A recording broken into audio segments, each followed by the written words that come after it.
Imagine un instant, quelqu'un perd tout, non pas à cause d'une catastrophe extérieure, mais parce qu'il a laissé une explosion émotionnelle dévaster sa vie. Ce moment où la colère brise les liens, où l'orgueil blessé pousse à des décisions irréversibles, et où le calme se transforme en chaos intérieur. Pourtant, au cœur du stoïcisme, il existe une vérité implacable, la maîtrise de soi, le pouvoir de garder la tête froide, même quand tout semble s'effondrer. Cette vidéo ne parlera pas seulement de théories abstraites, mais dévoilera comment agir avec froideur et sagesse transforme chaque instant de pression en une victoire personnelle. Nous verrons ensemble pourquoi contrôler ces expressions, ce que révèle notre visage avant même les mots, est le premier rempart contre les réactions impulsives. Vous découvrirez pourquoi le temps est votre meilleur allié. Prendre du recul avant une décision, c'est éviter le regret qui ronge les âmes fragiles.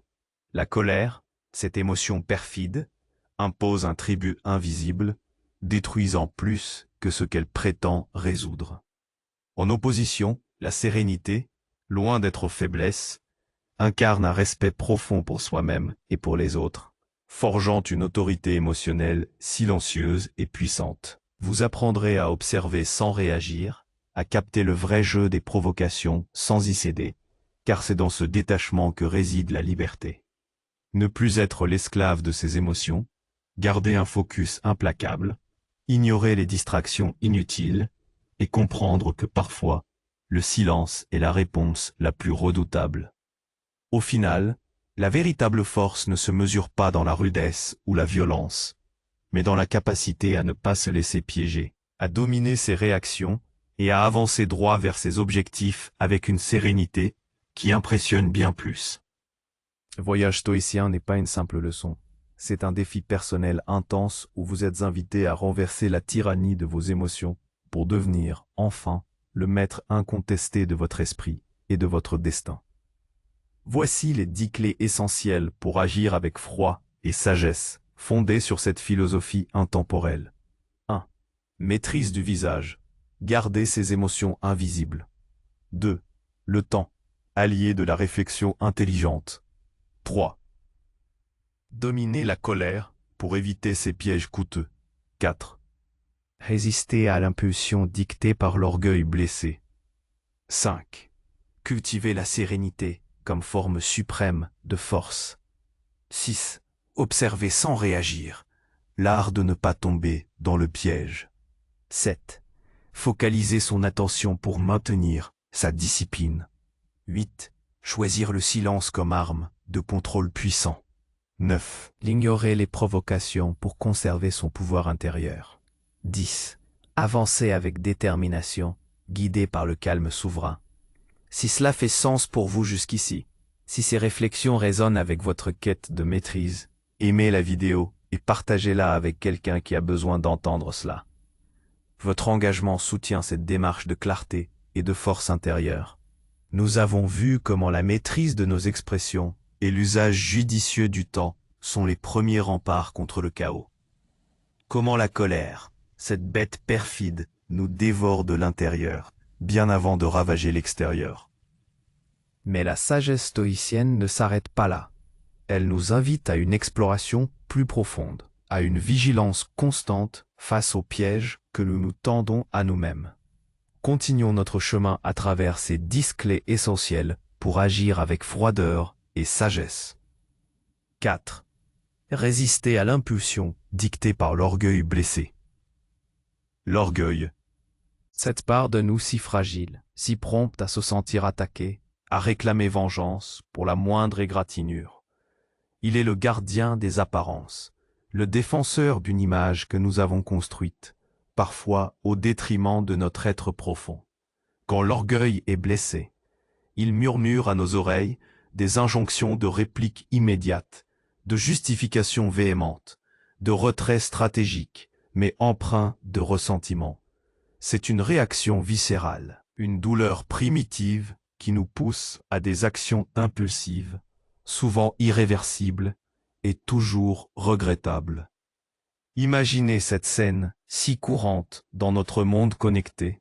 Un commentaire désobligeant, sur les réseaux sociaux, une critique acerbe sur votre travail, une remarque déplacée d'un collègue ou d'un proche. La première réaction, instinctive, est de riposter, de défendre son honneur, de prouver sa valeur, de remettre l'autre à sa place. C'est l'orgueil qui s'agite, exigeant réparation. Mais le stoïcisme nous invite à faire une pause, à observer cette fureur qui monte, non pas pour la réprimer brutalement, mais pour la comprendre et surtout pour ne pas la laisser nous diriger. L'enseignement de Marc Aurèle résonne ici avec une pertinence éclatante. Si tu es angoissé par quelque chose d'extérieur, ce n'est pas la chose elle-même qui te trouble, mais ton jugement à son sujet. Et il est en ton pouvoir d'effacer ce jugement à tout moment. L'affront n'est pas l'insulte en soi, mais l'interprétation que nous en faisons. La blessure n'est pas le mot prononcé, mais la valeur que nous lui accordons. L'orgueil nous pousse à défendre une illusion. La sagesse stoïcienne nous invite à nous défendre contre nous-mêmes, contre la tyrannie de nos émotions. Comment résister concrètement? Premièrement, par la distinction entre ce qui dépend de nous et ce qui n'en dépend pas. Les paroles et les actions des autres ne sont pas sous notre contrôle. Notre réaction, elle, l'est totalement. Un commentaire injurieux ne peut nous atteindre que si nous lui donnons ce pouvoir. Si nous choisissons de l'ignorer, il s'éteint de lui-même, dépourvu du combustible de notre réaction. Deuxièmement, en cultivant l'humilité et la conscience de notre impermanence. L'ego veut être parfait, sans faille, intouchable. La réalité est que nous sommes des êtres imparfaits, en constante évolution. Accepter nos faiblesses, nos erreurs, c'est désarmer l'orgueil. Une critique même injuste peut parfois contenir une part de vérité, ou du moins, nous offrir une occasion de réflexion sur nous-mêmes.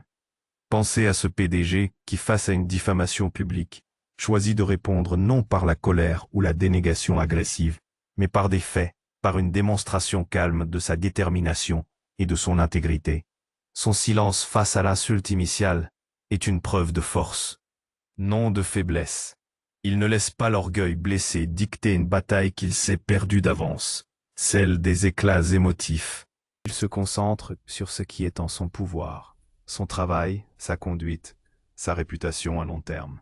C'est là que réside la véritable victoire. Refuser de donner de l'importance à ce qui n'en a pas. Conserver son énergie pour ce qui compte vraiment. C'est une libération, un affranchissement des chaînes que l'orgueil tente de nous imposer. 5. Cultiver la sérénité comme forme suprême de force. Beaucoup confondent la sérénité avec la passivité, l'indifférence, voire une forme de faiblesse. Dans un monde qui valorise l'agitation, la démonstration de force par l'éclat, le bruit et la réaction immédiate, le calme peut sembler déroutant. Pourtant, les stoïciens le savaient intuitivement. La sérénité n'est pas l'absence d'émotions, mais la capacité de les observer sans se laisser submerger, de rester imperturbable face aux tempêtes extérieures et intérieures. C'est une force profonde, silencieuse, qui émane d'une maîtrise de soi inébranlable. La sérénité n'est pas un état naturel facile à atteindre. Elle est le fruit d'un entraînement constant, d'une philosophie de vie adoptée et appliquée. C'est la apathéia stoïcienne, non pas l'apathie au sens moderne, mais l'absence de perturbations émotionnelles, irrationnelles. C'est l'âme qui demeure stable, même lorsque les vagues du destin s'abattent sur elle. Cette force n'est pas agressive, elle est résiliente. Elle ne cherche pas à dominer autrui, mais à dominer son propre esprit. Imaginez un capitaine de navire en pleine tempête. Il ne cède pas à la panique, ne crie pas d'ordre contradictoire. Son visage reste calme, ses gestes sont précis. Sa voix, bien que ferme, ne trahit aucune terreur. Il observe les vagues, évalue les risques et prend des décisions rationnelles pour préserver son équipage et son navire. Sa sérénité n'est pas un luxe, c'est une nécessité vitale. C'est cette image que le stoïcisme nous propose pour chaque instant de notre vie. Face à une crise professionnelle, une dispute familiale, un revers personnel, la personne sereine ne réagit pas impulsivement. Elle respire. Elle évalue. Elle agit délibérément. Comment cultiver cette sérénité? D'abord, par la pratique de la pleine conscience. Même si ce terme n'était pas utilisé tel quel par les stoïciens. Il s'agit d'être pleinement présent à l'instant, d'observer ses pensées et ses émotions sans s'y attacher. Chaque fois que l'agitation monte, que l'anxiété nous étreint, nous pouvons choisir de nous ancrer dans le moment présent, de porter attention à notre respiration, à nos sensations.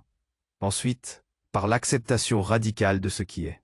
Beaucoup de notre agitation vient de notre résistance à la réalité, de notre désir que les choses soient différentes de ce qu'elles sont. Accepter l'impermanence de toute chose, la nature changeante de la vie, c'est se libérer d'une grande partie de notre souffrance. Marc Aurèle nous le rappelle, accueille avec calme tout ce qui t'arrive. Parce que tout ce qui t'arrive est ce que la nature te destine. La sérénité est aussi une forme de respect de soi, car elle refuse de laisser les circonstances extérieures ou les réactions des autres dicter notre état intérieur. Respect des autres, car elle nous permet de répondre avec clarté et bienveillance, plutôt qu'avec l'impulsivité ou l'agressivité dictée par nos propres troubles. Un manager qui aborde un problème difficile avec sérénité inspirera davantage confiance et trouvera des solutions plus efficaces qu'un manager qui panique. Un parent calme face à la colère de son enfant lui enseignera la régulation émotionnelle bien mieux que des cris. La sérénité n'est pas l'absence de combat, mais le combat mené avec une arme plus puissante, la force tranquille de l'esprit. C'est une autorité émotionnelle qui ne crie pas pour se faire entendre, mais qui rayonne par sa seule présence. 6. Observer sans réagir. L'art de ne pas tomber dans le piège. Le monde moderne est un champ de bataille de provocation. Des titres de presse sensationnalistes aux commentaires incendiaires en ligne, des manipulations subtiles en milieu professionnel aux joutes verbales familiales, nous sommes constamment sollicités à réagir. Et souvent, c'est exactement ce que l'on attend de nous, que nous mordions à l'hameçon, que nous perdions notre calme, que nous nous rabaissions au niveau de la provocation. Céder à cette impulsion, c'est donner le pouvoir à l'autre. C'est lui permettre de contrôler nos émotions, de nous détourner de nos objectifs et de nous faire regretter nos paroles ou nos actions. L'art stoïcien d'observer sans réagir est une forme de self-défense mentale, un bouclier impénétrable contre les tentatives d'autrui de nous déstabiliser. Épictète, l'esclave devenu philosophe, nous a enseigné que ce ne sont pas les choses qui nous troublent, mais l'opinion que nous en avons. Appliqué aux provocations, cela signifie que l'insulte ou la situation irritante n'est pas intrinsèquement troublante, c'est notre interprétation, notre décision de nous laisser affecter qui lui donne son pouvoir. La clé est de briser le lien automatique entre stimulus et réaction, de ne pas devenir un pantin dont les ficelles sont tirées par les agissements d'autrui. Comment s'y prendre? La première étape est de reconnaître la provocation pour ce qu'elle est, une tentative de voler votre paix intérieure. Qu'elle soit délibérée ou non, son effet est le même. Lorsque quelqu'un tente de vous faire sortir de vos gonds, observez le phénomène. Soyez conscient de la montée de l'émotion, la chaleur qui monte, le cœur qui s'accélère, la tension des muscles. Au lieu de vous laisser emporter, prenez un pas de recul mental. Imaginez-vous spectateur de la scène, observant non seulement l'autre personne, mais aussi vos propres réactions physiques et émotionnelles.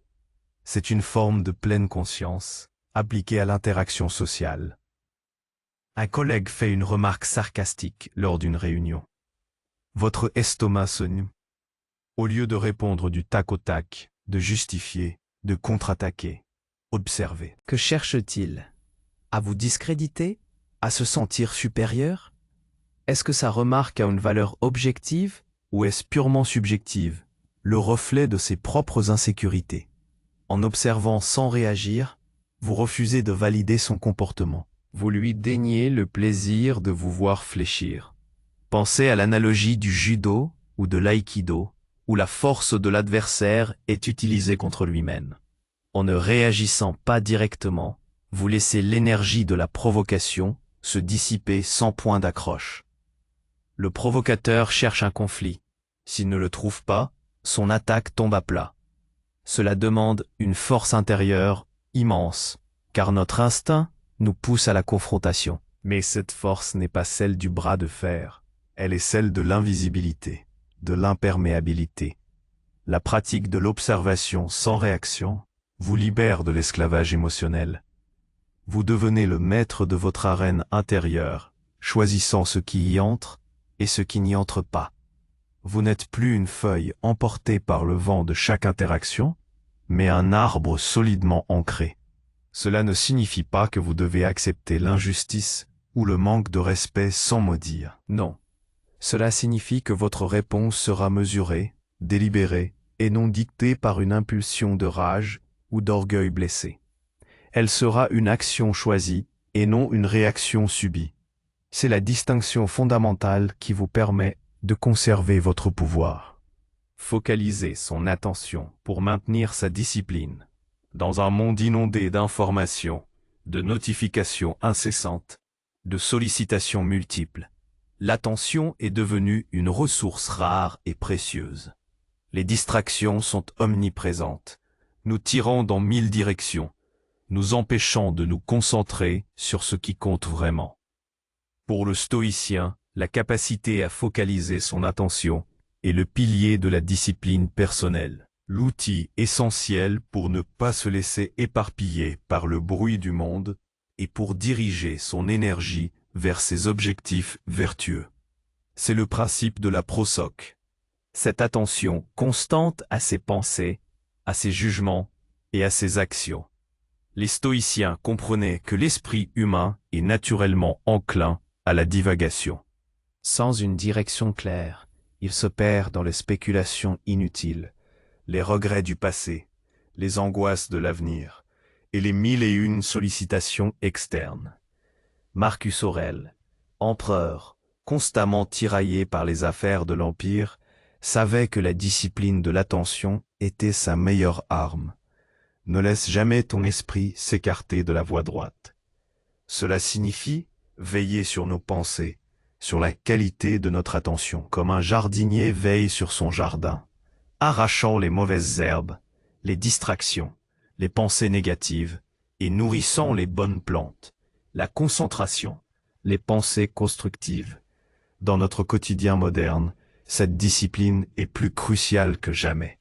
Nous passons une part significative de notre temps à jongler entre différentes tâches, à vérifier nos téléphones, à répondre aux emails instantanément. Cette fragmentation de l'attention a un coût énorme. Diminution de la productivité, augmentation du stress, difficulté à accomplir des tâches complexes. Et, surtout, une perte de profondeur dans notre réflexion et nos interactions.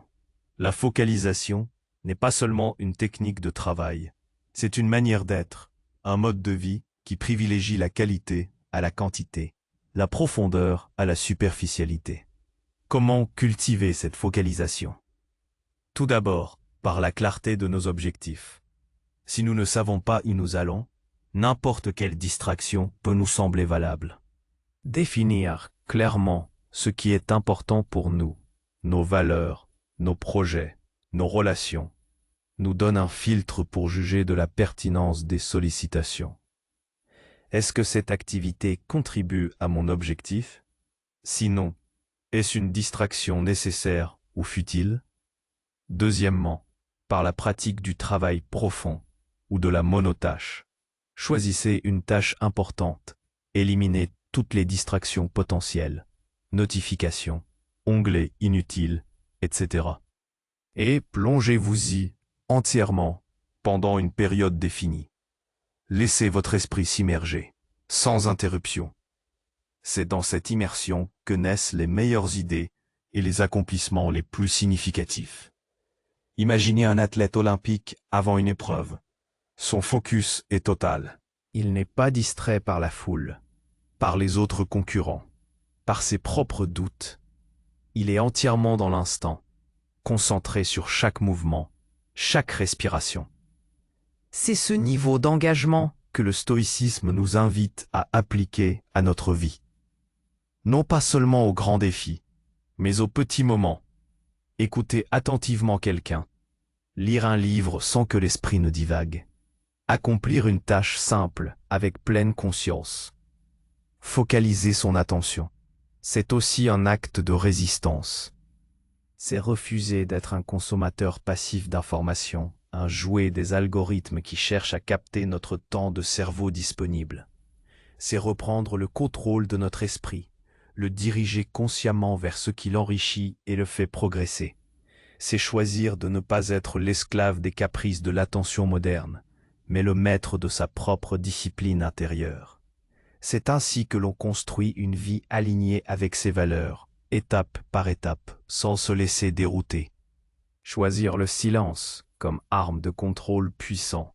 Dans notre société, où le bavardage est roi, où le besoin de s'exprimer, d'être entendu, de commenter chaque événement est quasi obsessionnel, le silence est souvent perçu comme un vide, une gêne, voire un signe de faiblesse ou d'ignorance. Pourtant, pour les stoïciens, le silence n'est pas une absence, mais une présence. Il est une arme de contrôle d'une puissance redoutable, un outil de réflexion, une marque de sagesse et de discernement. Choisir le silence, c'est reprendre le pouvoir sur ses paroles et par extension, sur son esprit. Épictète enseignait à ses élèves l'importance de la sobriété dans le discours. La plupart de nos paroles sont superflues et inutiles.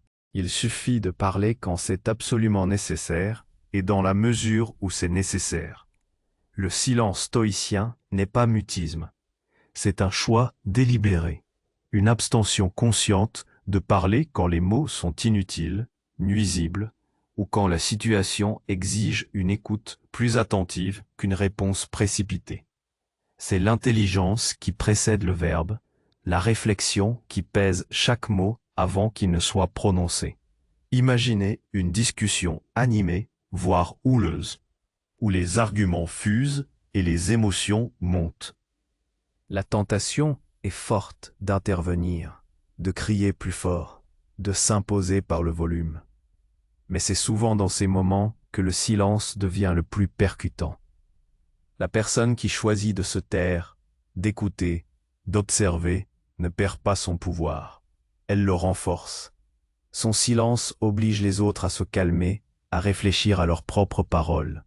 Il crée un espace, une pause, qui peut transformer une confrontation stérile en une opportunité de compréhension. Le silence est un privilège que l'on s'accorde. Il permet d'éviter les paroles impulsives, celles que l'on regrette aussitôt prononcées. Il offre le temps de la digestion, de l'analyse. Avant de répondre à une critique, de réagir à une nouvelle bouleversante, de prendre une décision importante, un moment de silence permet de laisser décanter l'émotion, de laisser la raison reprendre le dessus. C'est dans ce calme intérieur que se forgent les réponses les plus pertinentes, les solutions les plus sages. Dans le monde professionnel, le silence peut être une stratégie puissante. Lors d'une négociation, un silence bien placé peut mettre la pression sur l'interlocuteur, l'inciter à en dire plus, à révéler ses véritables intentions. Face à une provocation ou une question piège, un moment de silence délibéré ne signifie pas que l'on n'a pas de réponse, mais que l'on choisit de donner une réponse réfléchie, non une réaction. Ce contrôle, cette capacité à ne pas se précipiter, à ne pas se laisser entraîner dans le flot verbal, inspire le respect et confère une aura d'autorité. Le silence est également un art de la discrétion. Éviter le commérage, ne pas divulguer des informations inutiles ou potentiellement nuisibles, c'est protéger sa propre intégrité et celle des autres. C'est comprendre que toutes les pensées n'ont pas besoin d'être exprimées, que toutes les opinions ne méritent pas d'être partagées. Le silence, dans ce contexte, est une forme de respect envers soi et envers les liens qui nous unissent aux autres. Finalement, le silence est un chemin vers la connaissance de soi. Dans le calme, sans le brouhaha extérieur ou le vacarme de nos propres pensées compulsives, nous pouvons entendre notre voix intérieure, nos intuitions, nos valeurs profondes. Il nous permet de nous reconnecter à notre essence, de méditer sur nos actions et nos intentions. Choisir le silence, ce n'est pas fuir le monde, c'est l'embrasser avec une conscience plus aiguë, armée d'une sagesse qui se construit dans la discrétion et la réflexion. C'est une force souveraine qui, loin d'être passive, est profondément active dans la maîtrise de soi. Ignorer les provocations pour conserver son pouvoir intérieur. Nous avons déjà abordé l'observation sans réaction, mais l'ignorance active des provocations va un cran plus loin. Il ne s'agit plus seulement de ne pas tomber dans le piège, mais de décider consciemment que certaines choses n'ont absolument aucune valeur pour nous, qu'elles ne méritent ni notre temps, ni notre énergie, ni la moindre parcelle de notre attention. C'est le tri ultime, la déclaration d'indépendance de notre esprit face au bruit et à la toxicité qui nous entoure. C'est une protection essentielle de notre sanctuaire intérieur.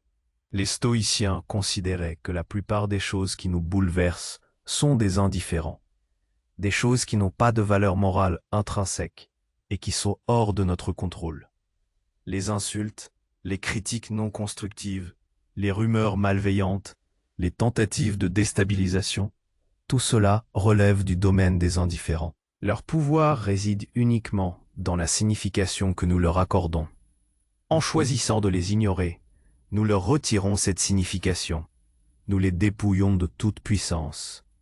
Pensez à la quantité d'énergie que nous gaspillons, à nous inquiéter de ce que les autres pensent de nous, à nous défendre contre des attaques sans fondement, à nous laisser irriter par des comportements que nous ne pouvons pas changer. Chaque fois que nous nous engageons dans ces batailles inutiles, nous offrons une partie de notre pouvoir intérieur à l'agresseur, au provocateur.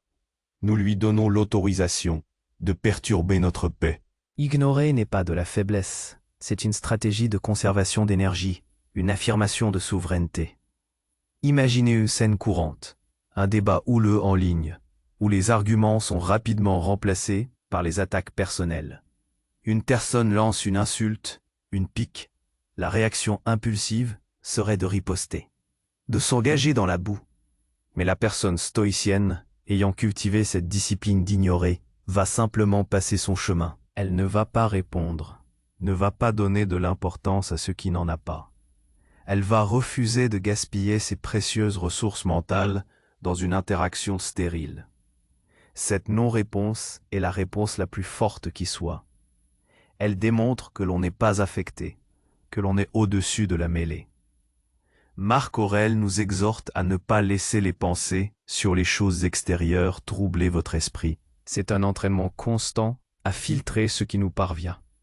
Nous ne pouvons pas contrôler ce que les autres disent ou font, mais nous pouvons absolument contrôler si nous laissons leurs paroles et leurs actions pénétrer notre esprit et y semer le trouble. Ignorer, c'est dresser une barrière mentale. Un filtre sélectif, c'est dire « je refuse que cela devienne mon problème ». Cela demande une grande confiance en soi et une compréhension claire de ses propres valeurs. Si vous savez qui vous êtes et ce que vous représentez, les jugements extérieurs deviennent moins menaçants. Leurs provocations ne peuvent vous atteindre que si elles résonnent avec vos propres insécurités. En les ignorant, vous affirmez votre alignement avec vos principes, votre indifférence face à ce qui est insignifiant. Il ne s'agit pas de vivre dans une bulle, complètement déconnectée des réalités. Il s'agit de choisir avec discernement ce à quoi nous accordons de l'importance. Ignorer une provocation, ce n'est pas fermer les yeux sur l'injustice, mais refuser de se laisser entraîner dans des combats qui ne mènent à rien, qui ne servent qu'à nourrir le chaos. C'est préférer la paix intérieure à la satisfaction éphémère d'une réplique cinglante. C'est choisir de conserver son énergie et son pouvoir pour les choses qui comptent vraiment. Ses actions, ses objectifs, son propre développement vertueux. En ignorant ce qui cherche à vous déstabiliser, vous devenez inébranlable. Avancez avec détermination, guidé par le calme souverain. Après avoir appris à maîtriser notre visage, à user du temps avec sagesse, à dominer la colère et l'orgueil, à cultiver la sérénité, à observer sans réagir, à focaliser notre attention, à choisir le silence et à ignorer les provocations, nous arrivons au couronnement de cette démarche stoïcienne. Avancer avec détermination, guidé par un calme souverain. C'est la synthèse de toutes les clés précédentes, le point où la théorie se transforme en une force d'action inébranlable. La froideur dont il est question dans cette vidéo n'est pas l'apathie, mais la capacité à agir avec une lucidité totale, sans être entravé par le tumulte émotionnel. La détermination stoïcienne n'est pas une obstination aveugle, mais une persévérance éclairée par la raison. Elle est nourrie par une compréhension claire de ce qui est en notre pouvoir et de ce qui ne l'est pas. Nous savons que les obstacles se dresseront, que les revers sont inévitables, que le chemin sera semé d'embûches. Mais notre calme souverain nous permet d'affronter ces réalités non pas avec panique ou désespoir, mais avec une résilience et une adaptabilité inébranlables. Nous ne sommes pas attachés au résultat parfait, car il est souvent hors de notre contrôle, mais au processus, à l'effort vertueux, à l'alignement de nos actions avec notre raison et nos valeurs. Imaginez un entrepreneur qui lance un projet ambitieux. Il fait face à des échecs, des refus, des critiques. L'impulsivité l'aurait poussé à abandonner. L'orgueil blessé l'aurait fait réagir avec amertume. Mais guidé par le calme souverain, il observe chaque revers comme une information, une opportunité d'apprendre. Sa détermination n'est pas ébranlée, car il sait que ce qui compte est de persévérer, d'ajuster sa voile, de continuer à ramer, quelles que soient les vagues. Il ne se laisse pas définir par ses échecs, mais par sa capacité à se relever, à apprendre et à avancer. Sa sérénité face à l'adversité est sa plus grande force, celle qui lui permet de prendre des décisions lucides et de ne pas se laisser distraire de sa vision. La détermination, ancrée dans le calme, est la manifestation ultime de la liberté intérieure. Elle signifie que nous ne sommes pas esclaves de nos humeurs, des opinions des autres, ni des caprices du destin. Nous choisissons notre chemin, nous fixons nos objectifs basés sur nos valeurs les plus profondes, et nous avançons avec une constance qui défie les aléas. Épictète nous rappelle que la liberté est le seul but de celui qui a été instruit dans l'art de vivre. Et cette liberté se traduit par la capacité à agir selon notre raison, même quand le monde autour de nous semble s'agiter. Comment intégrer cette force dans notre vie? En cultivant chaque jour les 9 clés précédentes. Chaque petite victoire contre l'impulsivité, chaque instant de silence choisi, chaque provocation ignorée, chaque minute d'attention focalisée renforce ce muscle de la détermination calme. C'est un processus cumulatif. La méditation quotidienne sur les principes stoïciens, la pratique de l'examen de conscience en fin de journée pour évaluer nos réactions, sont autant d'exercices qui affinent notre capacité à maintenir ce calme souverain. Ce n'est pas une quête de perfection, mais une quête de progression. Nous trébucherons, nous ferons des erreurs, mais la beauté de la voie stoïcienne est de nous enseigner à nous relever non pas avec honte, mais avec une nouvelle leçon apprise, et à reprendre notre marche avec une détermination renouvelée. La véritable force ne réside pas dans la capacité à dominer les autres, mais dans celle de se dominer soi-même. Elle ne s'exprime pas par la rudesse ou la violence des mots, mais par la fermeté tranquille des actions, par la cohérence d'un esprit qui refuse de se laisser ébranler. Avancer avec cette détermination guidée par le calme souverain, c'est devenir un phare dans la tempête, un exemple de résilience et de sagesse pour soi et pour le monde. C'est embrasser pleinement son potentiel d'être humain rationnel et vertueux, et de vivre une vie qui, même face à l'inévitable chaos, reste sous notre propre contrôle.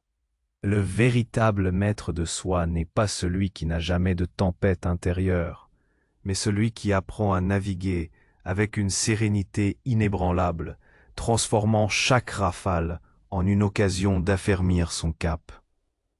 Marc Aurèle nous le soufflait.